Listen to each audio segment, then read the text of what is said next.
નમસ્કાર ગુજરાતના મુખ્ય સમાચારની અંદર દરેક લોકોને 10 લાખનો વીમો, 18 વર્ષના લોકોને ખાસ ચેતવણી, મહિલાઓને મોબાઈલ વાપરવા પર પ્રતિબંધ, મનરેગાનું નામ બદલવા પર વિરોધ, પેટ્રોલ ડીઝલના ભાવમાં વધારો, ગુજરાતમાં ઠંડીનું જોર વધ્યું, સોના ચાંદીના ભાવમાં વધારો, રાહુલ ગાંધી પર ફરી વિવાદ, 1 લાખ ઠાકોરોની બેઠક મળી, ભારતે રચ્યો મોટો ઇતિહાસ, ખેડૂતોના 2000ના હપ્તામાં મોટો ફેરફાર, દેવમાફીની રજૂઆત સરકારે સાંભળી, 2026માં મહિલાઓને 12000ની સહાય, ઈ શ્રમ કાર્ડમાં હવે મળશે સહાય, 2 પાકિસ્તાની ઝડપાયા। તો મિત્રો આ દરેક સમાચારની વિગતવાર માહિતી આજના આ વિડીયોની અંદર જાણવાના છીએ। તો મિત્રો વિડીયોમાં અંત સુધી બન્યા રહેજો અને મિત્રો જો તમને વિડીયો પસંદ આવે તો વિડીયોને લાઈક કરી ચેનલને જરૂરથી સબસ્ક્રાઇબ કરી દેજો।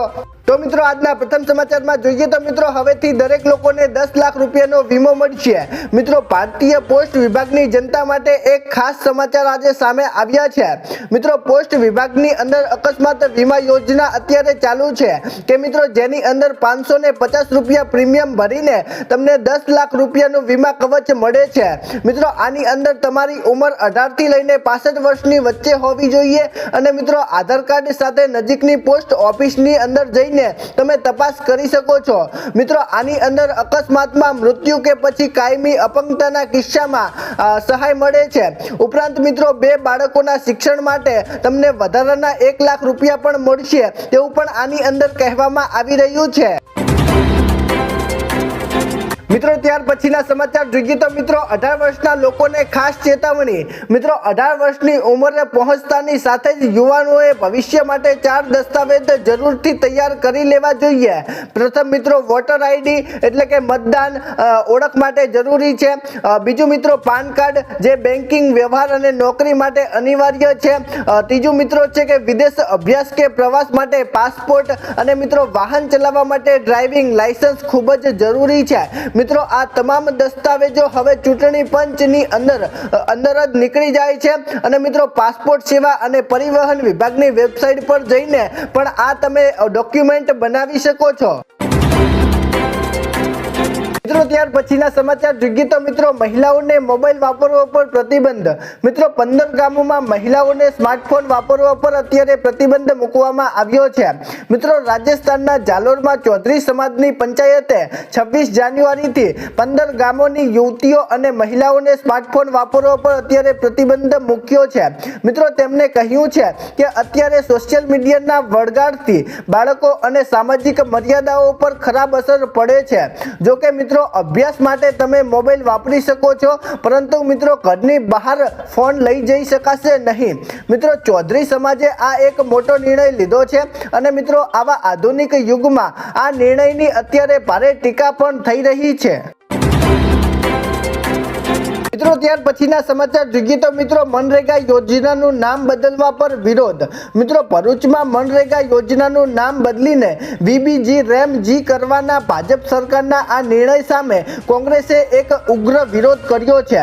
મિત્રો જિલ્લા પ્રમુખ રાજેન્દ્રસિંહ રાણાની આગેવાનીમાં કાર્યકરોએ રેલવે સ્ટેશન પર ચક્કાજામ કરવાનો પ્રયાસ કરતા પોલીસ સાથે ઘર્ષણ થયું હતું। જો કે મિત્રો કોંગ્રેસે આક્ષેપો કે નામને બદલે સરકાર ગાંધીજીનું અપમાન કરી રહી છે અને મિત્રો આ નવા બિલ દ્વારા ભવિષ્યમાં રોજગાર ગેરંટીનો મૂળ કાયદો રદ કરવાની ભીતિ અત્યારે વ્યક્ત કરાઈ રહી છે।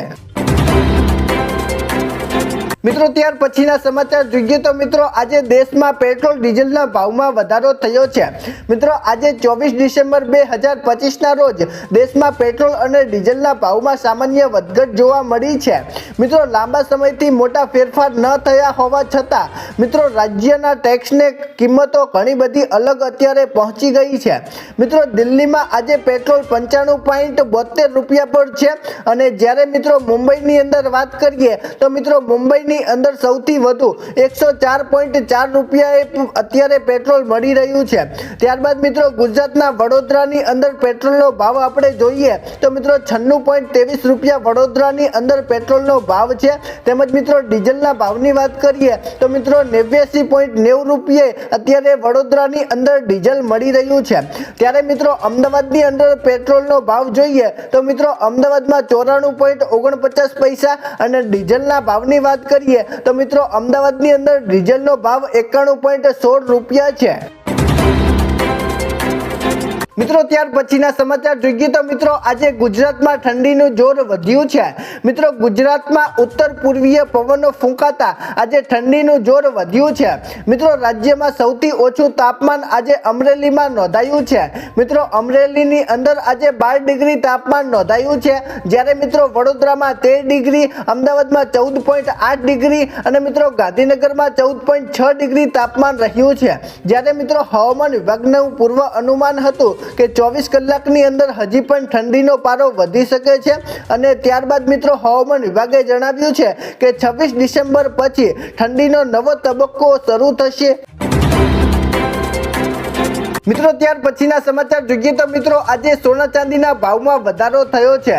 મિત્રો આજે ભારતીય બજારમાં સોના ચાંદીના ભાવમાં ભવ્ય ઉછાળો જોવા મળ્યો છે। મિત્રો આજે ચાંદીની અંદર 3700 રૂપિયાનો વધારો થયો છે। તે સાથે મિત્રો આજે ચાંદીના ભાવની વાત કરીએ તો મિત્રો 2,23,430 રૂપિયા પ્રતિ કિલોએ અત્યારે ચાંદી પહોંચી ગઈ છે। મિત્રો આ સૌથી હાઈ સપાટી છે અને મિત્રો હવે આપણે સોનાના ભાવની વાત કરીએ તો મિત્રો આજે સોનાની અંદર 381 રૂપિયાનો વધારો આવ્યો છે।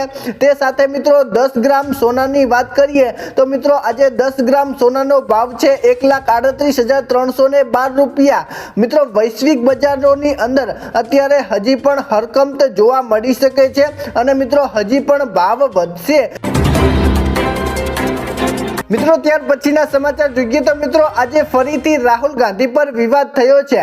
મિત્રો ભાજપના સંસદ મનોજ તિવારીએ રાહુલ ગાંધીના વિદેશ પ્રવાસો અંગેના નિવેદનનો ઉલ્લેખ કરતા કહ્યું કે રાહુલ ગાંધીએ સાબિત કરી દીધું છે કે તેમને ભારતના નેતા બનવામાં રસ નથી, પરંતુ મિત્રો રાહુલ ગાંધીના મતે ભારતે વિશ્વ નેતા બનવા વિશે વિચારવું પણ ન જોઈએ। આ બાબત બતાવે છે કે આ લોકો ભારતના કેટલા મોટા દુશ્મન છે અને મિત્રો આજે ભારત વિશ્વના આર્થિક રીતે સમૃદ્ધ દેશોમાં ચોથા ક્રમે છે અને આપણે ટૂંક જ સમયમાં ત્રીજા સ્થાને આવી જઈશું તેવું અત્યારે લોકોનું કહેવું છે। અને મિત્રો રાહુલ ગાંધી વિદેશ જઈને આપણા ભારતની જ બેઇજ્જતી કરે છે। મિત્રો આ વિશે તમે શું વિચારો છો? નીચે કોમેન્ટ કરીને જરૂરથી જણાવજો। મિત્રો ત્યાર પછીના સમાચાર જોઈએ તો મિત્રો 1 લાખ ઠાકોરોની મોટી બેઠક મળી છે। મિત્રો આજે પાલનપુરમાં ઠાકોર સમાજની મોટી બેઠક મળી છે। મિત્રો બનાસકાંઠાના પાલનપુરમાં ઠાકોર સમાજની બેઠક સગંદ જ્ઞાનીબેન ઠાકોર અને ધારાસભ્ય કેસાજી ઠાકોરની આગેવાનીમાં યોજાઈ હતી અને મિત્રો આ બેઠકમાં સમાજના રીતિ રિવાજોમાં સુધારો કરવા તથા મિત્રો કુરિવાજો અને અંધશ્રદ્ધા દૂર કરવા માટે ચર્ચા થઈ હતી અને મિત્રો ભાગીને લગ્નની અંદર માતા પિતાની સહી અત્યારે ફરજિયાત કરવામાં આવી છે અને મિત્રો વાસણ ઓઢમણા પ્રથા અને મરણમાં જમણ પ્રથા બંધ કરવા પર ભાર મૂકવામાં આવ્યો છે। મિત્રો જ્ઞાનીબેન ઠાકોરે જણાવ્યું છે કે ગુજરાત સરકારે અંધશ્રદ્ધા વિરુદ્ધ બિલ પસાર કર્યું છે અને મિત્રો આવનાર ટૂંક જ સમયની અંદર આ બધા કાર્યો ઠાકોર સમાજની અંદરથી બંધ થઈ જશે તેવું અત્યારે જ્ઞાનીબેન ઠાકોર જણાવી રહ્યા છે। મિત્રો ત્યાર પછીના સમાચાર જોઈએ તો મિત્રો આજે ભારતે મોટો ઇતિહાસ રચ્યો છે। મિત્રો ભારતીય સ્પેસ એજન્સી ઇસરોએ સવારે ઇતિહાસ રચી દીધો છે। મિત્રો ઇસરોના સૌથી શક્તિશાળી બાહુબલી રોકેટ LV-M3M6 દ્વારા અમેરિકી સેટેલાઇટ બુલબુડ બ્લેક 2 ને સફળતાપૂર્વક લોન્ચ કરવામાં આવ્યું છે।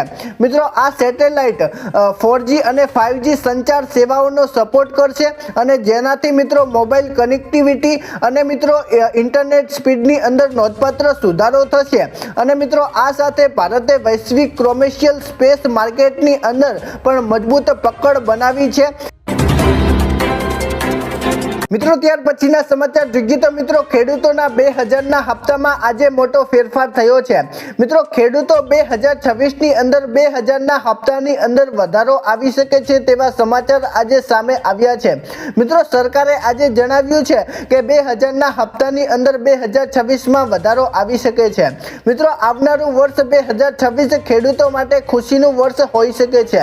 મિત્રો સરકારે અત્યારે એવી જાહેરાત કરી છે કે 2026ની અંદર પીએમ કિસાન સન્માન નિધિ યોજના હેઠળ જે લોકો 2000ના હપ્તાનો લાભ મેળવે છે તેમના 2000ની જગ્યાએ 3000નો હપ્તો પણ મળી શકે છે। મિત્રો આવનાર સમયની અંદર હજી જાહેરાત કરાઈ નથી, પરંતુ મિત્રો ટૂંક જ સમયની અંદર સરકાર ગાંધીનગર ખાતે કેબિનેટ બેઠક મળશે અને મિત્રો તેની અંદર આ મોટો નિર્ણય લેવામાં આવી શકે છે તેવી જાહેરાત અત્યારે સરકારે કરી છે। મિત્રો ત્યાર પછીના સમાચાર જોઈએ તો મિત્રો દેવામાફી અંગે રજૂઆત સરકારે આજે સાંભળી છે। મિત્રો અત્યારે ઘણા બધા ખેડૂતો એવો દાવો કરી રહ્યા હતા કે કાં તો અમને દેવામાફીની અંદર રાહત આપવામાં આવે કે કાં તો મિત્રો દેવા માફ કરવામાં આવે, પરંતુ મિત્રો અત્યાર સુધી સરકાર કોઈ પણ જવાબ આપી રહી ન હતી। પરંતુ મિત્રો અત્યારે સરકારે દેવામાફી ઉપર મોઢું ખોલ્યું છે। મિત્રો સરકારે આજે જણાવ્યું છે કે 2010થી લઈને 2024 સુધી જેટલા પણ ખેડૂતોના દેવા છે અને તેની અંદર રાહત આપવામાં આવી શકે છે તેવી ખાલી નાનકડી જાહેરાત સરકારે કરી છે। અને મિત્રો આ રાહત અંગે સમીક્ષા કરતા ભૂપેન્દ્રભાઈ પટેલે જણાવ્યું છે કે ખેડૂતોને આવનારું વર્ષ ખૂબ જ લાભદાયી રહેવાનું છે। મિત્રો ત્યાર પછીના સમાચાર જોઈએ તો મિત્રો 2026ની અંદર મહિલાઓને 12,000 રૂપિયાની સહાય મળશે। મિત્રો ગુજરાત સરકારની નમોશ્રી યોજના સગર્ભા મહિલાઓને બાળકોના સ્વાસ્થ્ય માટે આ યોજના હેઠળ ગર્ભવતી મહિલાઓને 12,000 રૂપિયાની આર્થિક સહાય મળે છે। મિત્રો આ લાભ બીપીએલ અને ઈડબ્લ્યુએસ આર્થિક રીતે નબળા વર્ગની મહિલાઓને પ્રથમ સંતાન મળે ત્યાં પહેલા આ સહાય મળી જશે। મિત્રો સરકારની આ સહાય સગર્ભા મહિલાને પોષણ અને પ્રસૂતિ બાદ રસીકરણ જેવા વિવિધ તબક્કે સીધી જ બેંક ખાતામાં આ સહાય જમા થાય છે। અને મિત્રો યોજનાનો મુખ્ય હેતુ માતા મૃત્યુ દર ઘટાડવો એ છે। મિત્રો અત્યારે ઘણી બધી માતાઓ પૈસાના કારણે મૃત્યુ કરી લે છે, પરંતુ મિત્રો સરકારે આ યોજનાની જાહેરાત કરી દીધી છે। મિત્રો આવનારા વર્ષ 2026ની અંદર સગર્ભા મહિલાઓને 12,000 રૂપિયાની સહાય મળવાપાત્ર થાય છે। મિત્રો ત્યાર પછીના સમાચાર જોઈએ તો મિત્રો હવેથી ઈ શ્રમ કાર્ડમાં સહાય મળશે। મિત્રો દેશના 5 લાખ લોકોએ ઈ શ્રમ કાર્ડ કઢાવ્યા છે, પરંતુ મિત્રો આની અંદર કોઈ પણ જાતની સહાય આપવામાં આવતી ન હતી, પરંતુ મિત્રો હવે સરકારે એક જાહેરાત કરી છે કે હવે જે લોકોએ ઈ શ્રમ કાર્ડ કઢાવ્યા છે તેમને મિત્રો 2026ની અંદર સહાય મળશે। મિત્રો સરકારની ઘણી બધી યોજનાઓનો લાભ તેમને મળશે તેવું અત્યારે સરકારે જણાવ્યું છે, જેમ કે મિત્રો લોન સહાય, ધંધાકીય સહાય, બીજી મિત્રો અન્ય ઘણી બધી સહાય સરકાર આ જે કાર્ડ કઢાવ્યું છે તેમને મિત્રો મળવાની છે। મિત્રો ઈ શ્રમ કાર્ડ જેને કઢાવ્યું છે તેમના માટે મિત્રો આ એક સારા સમાચાર છે। અને મિત્રો નીચે કોમેન્ટ કરીને જરૂરથી જણાવજો કે તમે ઈ શ્રમ કાર્ડ કઢાવ્યું છે કે નહીં। મિત્રો ત્યાર પછીના સમાચાર જોઈએ તો મિત્રો આજે ફરીથી 2 પાકિસ્તાની પકડાયા છે। મિત્રો આજે ફરીથી દિલ્હીમાંથી આજે 2 આતંકવાદીઓ પકડાયા છે। મિત્રો તેઓ સોશિયલ મીડિયાનો ઉપયોગ કરીને માહિતી એકઠી કરીને પાકિસ્તાનીઓ સુધી પહોંચાડી રહ્યા હતા તેવું ઘટનાની અંદર જાણવા મળ્યું છે। મિત્રો મળતી માહિતી અનુસાર તેમના પાસેથી હથિયારો પણ મળી આવ્યા છે અને મિત્રો પોલીસે આગળની કાર્યવાહી હાથ ધરી છે તેવું પણ અત્યારે કહેવામાં આવી રહ્યું છે। મિત્રો આવનારા સમયની અંદર લોકોને કંઈ પણ મુશ્કેલી ન થાય તે માટે અત્યારે જગ્યાએ પર પોલીસ બંદોબસ્ત પણ આપણને જોવા મળી રહ્યો છે। અને મિત્રો આગામી 26મી જાન્યુઆરી હવે સાવ નજીકમાં છે અને મિત્રો 26મી જાન્યુઆરીની અંદર કોઈ પણ મુશ્કેલી ન થાય તે માટે અત્યારે આપણને જગ્યાએ પર પોલીસ બંદોબસ્ત જોવા મળી રહ્યો છે। તો મિત્રો આ હતા આજના અગત્યના સમાચાર। તો મિત્રો જો તમને આજનો વિડીયો પસંદ આવ્યો હોય તો વિડીયોને લાઈક કરી ચેનલને જરૂરથી સબસ્ક્રાઇબ કરી દેજો। તો મિત્રો ચાલો મળીશું એક નવા વિડીયો સાથે, ત્યાં સુધી અમને રજા આપજો। ધન્યવાદ।